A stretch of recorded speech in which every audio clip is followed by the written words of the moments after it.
தருமமிகு தமிழகத்தில் திக்கெட்டும் ஒலி முழங்க, தென்னாடும் வடநாடும் எந்நாடும் தாயன்பு திருவருளால் ஒளி வழங்க, பூமகளும் பொன்மகளும் பாமகளும் சங்கமித்த புனிதத்தால் இருள் நீங்க, பொன்னாட்சி தென்னாட்சி மீனாட்சி ஆட்சிதனில் பூமியலால் அருள் ஓங்க, மாமதுரை மேலுயர்ந்த கோபுரத்து கலசமென மாண்புடனே கூட வேண்டும், மறை போற்றும் மீனாட்சி நிறை தருவாள் பாராட்டு மா புகழை பாட வேண்டும்.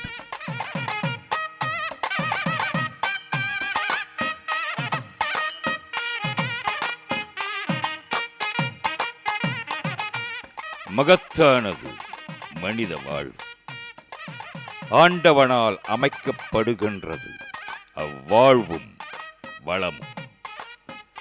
ஆலயம் தொழுவது சாலவும் நன்று, அற்புதமான வாசகம் அகத்தில் பதிவாகின்றது.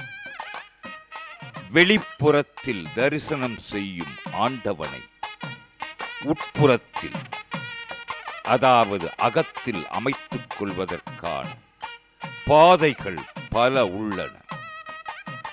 அவற்றுள் ஒன்று ஆலயங்களில் அமைந்தருளும் திருவிழாக்கள். அவை அருள் விழாக்கள். ஆண்டவன் பற்பல திருவுருவங்களை தரித்து எழுந்தருளுகின்றான் திருவிழாக்களில்.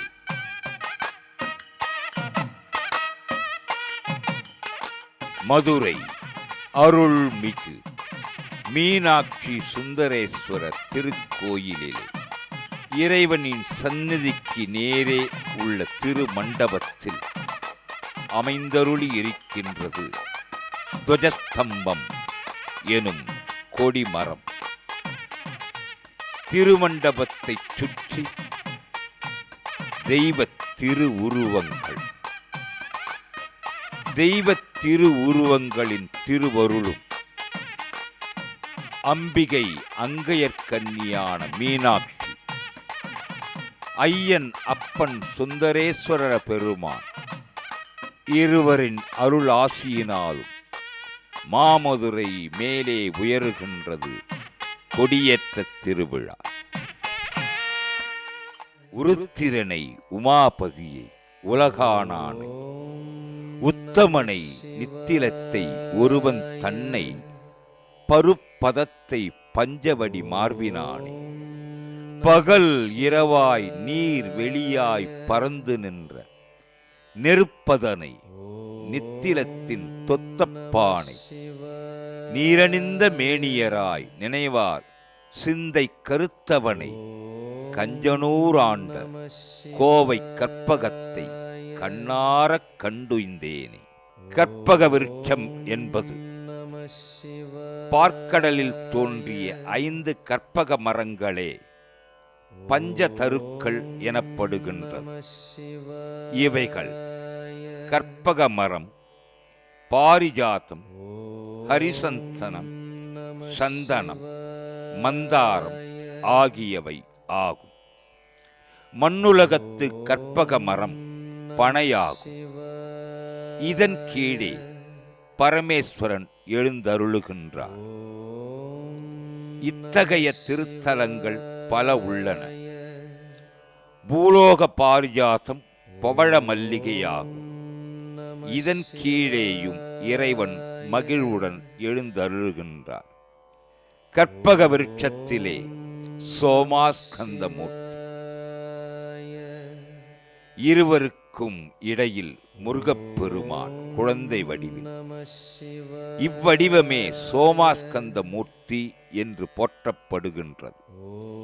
சிவமூர்த்தங்கள் யாவற்றிலும் உயர்ந்தது இதுவே என்பதால் திருவிழாவில் இவரை முதன்மை மூர்த்தியாக வைத்து வணங்குகின்றனர். இவருக்கு பெரிய நாயகர் என்ற பெயரும் உள்ளது. அரசு இறை கொள்ளும் செம்பொன் அத்தாடி இருக்கை எய்தி நிறை செறி மடங்கள் 6 முடங்கின நிமிர்ந்து தாங்க, விரை செறி மலர் மீப்பெய்த வியன்மணி தவிசில் மேவி, திரை செறி அமுதின் செய்த பாவை போல் சிறந்து மாதோ. திருவிளையாடற் புராணத்தை பதித்தவர் பரஞ்சோதியார். மதுரையிலே அமைந்தருளிய இறையருளின் லீலைகளை திருவிளையாடற் புராணம் என்பதிலே அனைத்தும் பதிவு செய்யப்பட்டிருக்கின்றது. அந்த பதிவுகளிலே மதுரையை அரசாண்ட தடாதகை பிராட்டி அப்பன் ஆடிய விளையாடல்கள் அனைத்துமே அமைந்தருளி இருக்கின்றன. சிங்க வாகனம், இந்த சிங்கவாகன திருக்காட்சிதனை தரிசிப்பவர்கள் ராஜபோக சுகங்களை அடைவர் என்று கூறுகின்றனர்.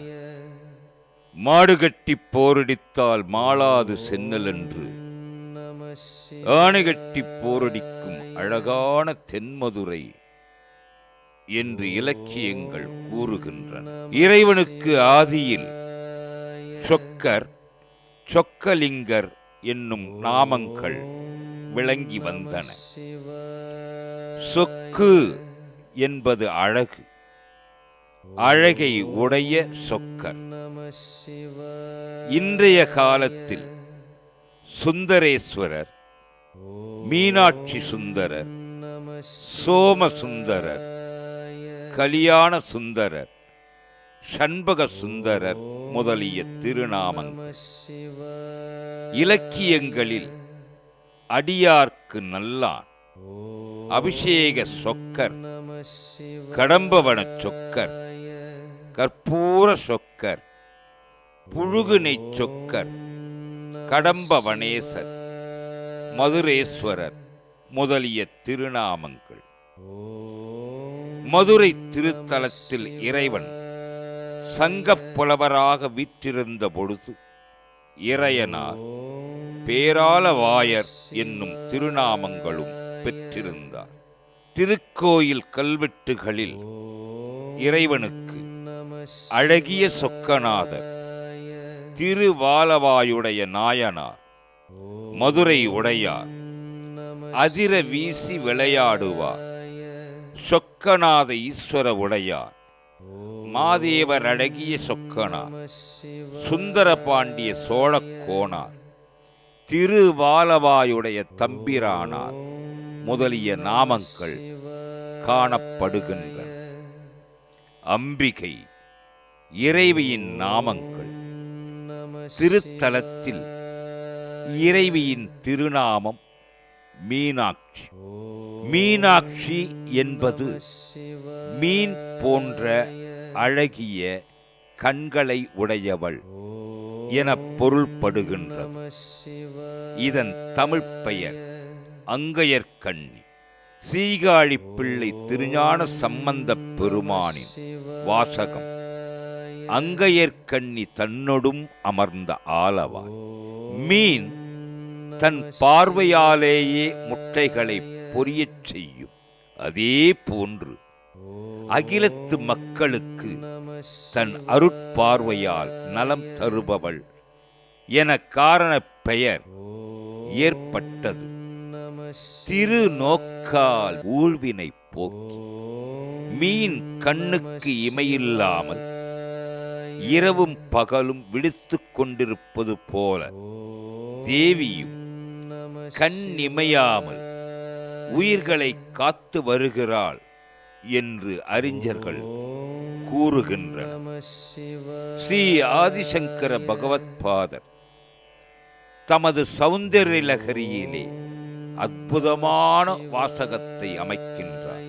இணைவிழி இமையா நாட்டமெய்திய தளரத் தோன்றும் பனை நெடும் புனமிந்த பார்வை சற்றிமைக்குமாயின் துணை இழந்தடிவதென்னித் துணிந்தன கருணை கணையினும் கொடிய தென்னவக் கடவுதோ என்றால் கடவுள் மாதி. இறைவிக்கு அழகான நாமங்கள்.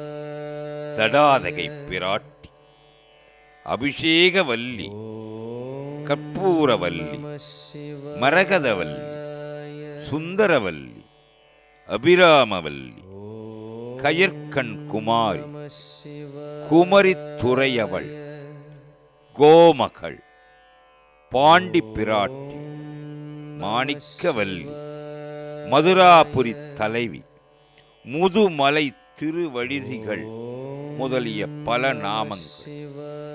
திருக்கோயிலின் கல்வெட்டில் அம்மைக்கு நாமங்கள் திருக்காம கோட்டத்து ஆளுடைய நாச்சியார், மீனாட்சி சுந்தரர் என்பதற்கு சொல்லும் பொருளுமாய் விளங்குபவள் என்ற பொருளும் உண்டு.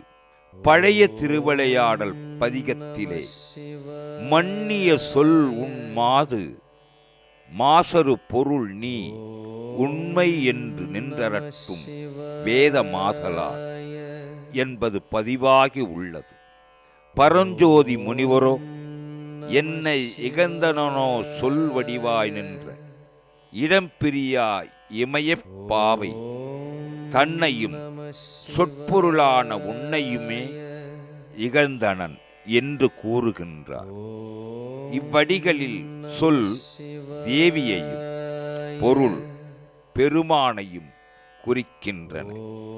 மாமதுரை மேலுயரும் கோபுரத்து கலசமென பக்தியும் முக்தியும் பெற்று தருகின்ற அருள்மிகு மீனாட்சி சுந்தரேஸ்வரரின் அற்புத தரிசனம்.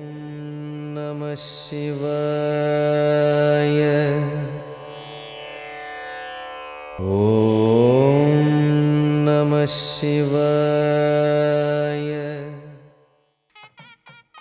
கையிலை திருமாமலை குறித்து சேக்கிழாரின் பெரிய புராணத்திலே செதுக்கிய அற்புத வரிகள். திருக்கையிலாய பெருமானும் பெருமாட்டியும் திருமுருக குழந்தையுடன் சோமஸ்கந்த மூர்த்தியாக கைலாச பர்வத வாகனத்தில் வினைகள் 3, புத்திகள் 3, குணங்கள் 3.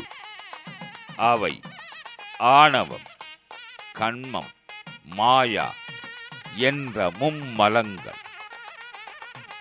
முப்பிறப்பு, முக்குற்றம், முப்பற்று இவைகளை அழித்தற் பொருட்டு சோமாஸ்கந்தர் மூர்த்தி எழுந்தருளியுள்ள வாகனம் கைலாச பர்வதம்.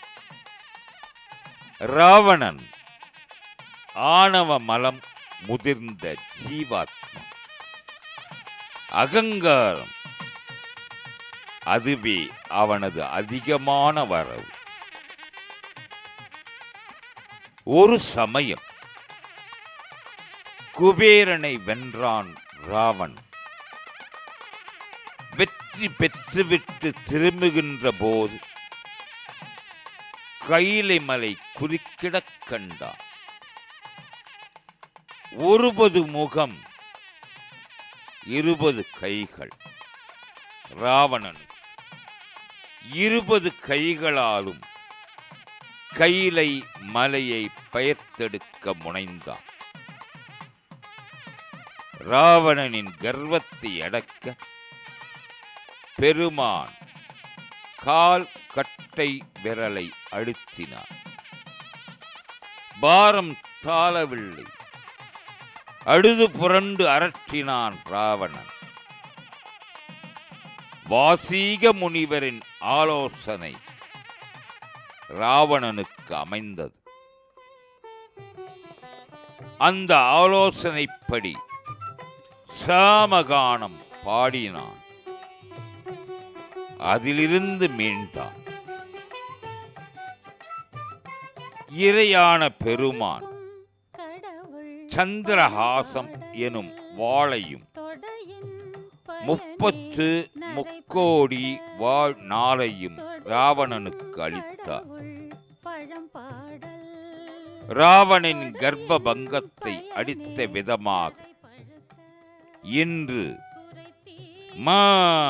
மதுரையிலே கைலாச பார்வத வாகனம் அமைகின்றது.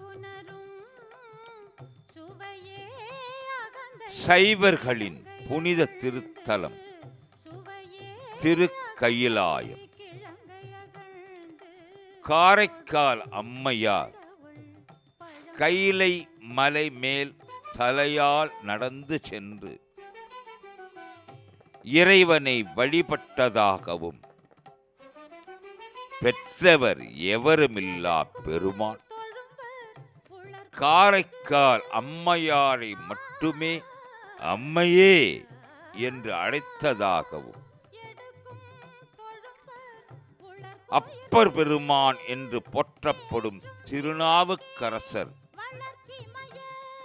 கைலை செல்ல முற்பட்டு இயலாமல் இறைவன் அறிவுரைக்கு இணங்க தருமமிகு தமிழகத்தில் திருவையாறு திருத்தலம் வந்து கைலை காட்சியை கண்டு வணங்கியதாகவும் கூறப்படுகிறது.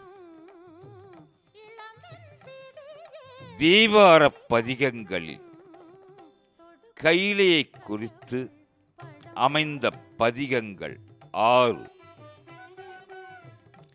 அவைகளை பாடி அருளியவர்கள் தங்கள் மனக்கண்ணால் கண்ட கைலை காட்சியை தரிசித்து பாடியுள்ளனர். சேரமான் பெருமாள் என்பவர் 63 நாயன்மார்களுள் ஒருவர். அந்த சேரமான் பெருமாளும் காரைக்கால் அம்மையாரும் திருக்கயிலாயத்திலேயே சிவபிரான் முன் அவரை போற்றி பாடியுள்ளதாகவும் சுந்தரமூர்த்தி சுவாமிகளும் சேரமான் பெருமாளும் சூல உடலுடன் கையிலைக்கு சென்றனர் என்றும் ஔவையார் சுந்தரமூர்த்தி சுவாமிகளின் துணைவியார் பறவை நாச்சியார் இவர்கள் இருவரும் விநாயக பெருமானால் கைலைக்கு அனுப்பப்பட்டதாகவும் பெருமிழலை குறும்ப நாயனார் தமது யோக நெறி வழியாக கைலை சென்றார் என்றும் கூறப்படுகின்றது. ஏழிசை வேந்தன் இன்னிசைக்கோர் ஓர் அத்தாட்சி மதுரை பாணபத்திரன். அந்த பாணபத்திரனுக்காக சேரனுக்கு இறையனாரே ஒரு திருமுகப் பாசுரத்தை அமைத்தருளினார். பண்பால் யாழ்பயில் பாணபத்திரன் தன் போல் என்பால் அன்பன் தன் பால் காண்பது கருதி போந்தனன் மான் பொருள் கொடுத்து வர விடுப்பதுவே. பாணபத்திரனுக்கு சேரன் பொருள் கொடுத்து உதவ வேண்டும் என்ற கூற்று இந்த திருப்பாசுரத்திலே. அவை மட்டுமின்றி அன்னம் பயில் பொழில் ஆலவாயில் என்று குறிப்பிடுகின்றார் 2வது அடியில். அந்த அன்னம் பயில் பொழில் அம்பிகை அம்மா அருள்மிகு மீனாட்சி ஆலவாய் அமர்ந்து அரசாட்சி செய்கின்ற இதய தெய்வம் தெய்வத்தாய் அன்ன வாகனத்தில்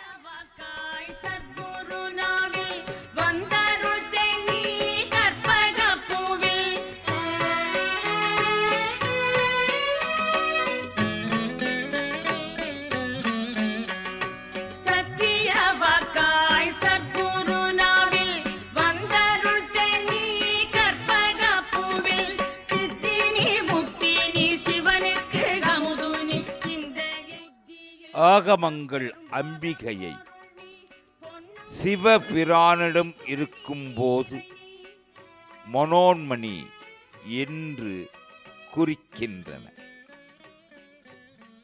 இறைவனின் இடப்பாகம் அமைந்து அருளுகின்ற போது கௌரி என்று அழைக்கப்படுகின்றார். சிவாலயத்தில் அம்பிகை மூவகை நிலைகளில் விளங்குகின்றார். முதல் நிலை யோக சக்தி. மூலஸ்தானத்தில் உள்ள சிவலிங்கத்தின் பீடமாக விளங்கும் ஆவுடையார் சக்தியின் திருவடிவம் ஆகும். இரண்டாவது நிலை அம்பிகை கருவறையில் சிவலிங்கத்திற்கு அருகில் உலா திருமேனியாக காட்சி அளிக்கின்றார். இந்த அம்பிகைக்கு போகசக்தியம்மன் என்பது திருநாமம். இந்த அம்பிகையே கௌரி. மூன்றாவது நிலையில் சிவாலயத்தில் தனிச்சந்நிதியில் எழுந்தருளியிருக்கும் அம்பிகை வீர சக்தியாவார். வீரசக்தியின் மூல வடிவத்தைப் போலவே உலா திருமேனியும் அமைகின்றது. இந்த அம்பிகைக்கு பராசக்தி அம்பிகை என்பது பெயர் ஆகும். மீனாட்சி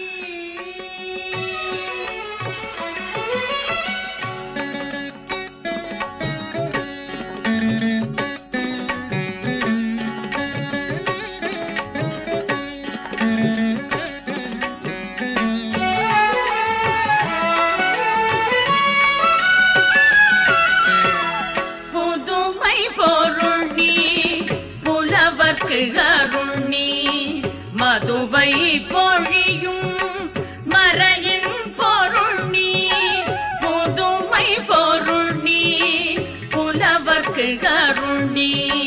மதுவை பொழியும் மறையின் பொருள் நீ.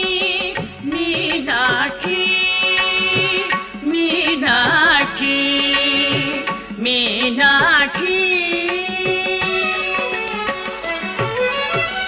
மதுரை இருந்து உலகாள் சிவை நீ, என் மதுர கவியில் திகழும் சுவை நீ. மீனாட்சி மீனாட்சி மீனாட்சி.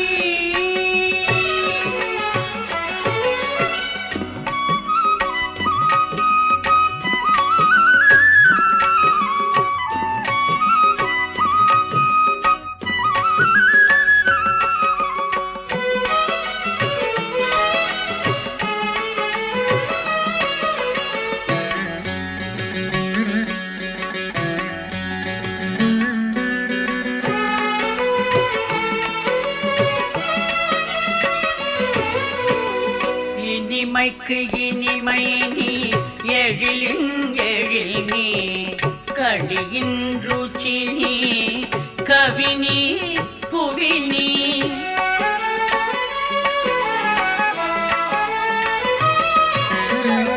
இனிமைக்கு இனிமை நீ, எழிலின் எழில் நீ, கடியின் ருச்சி நீ, கவினி புவினி.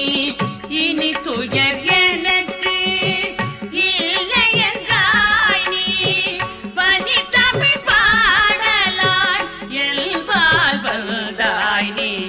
இனி துயர் எனக்கு இல்லை என்றாய் நீ, பனி தமிழ் பாடலாய் எல்வால் வந்தாய் நீ. மீனாட்சி மீனாட்சி மீனாட்சி.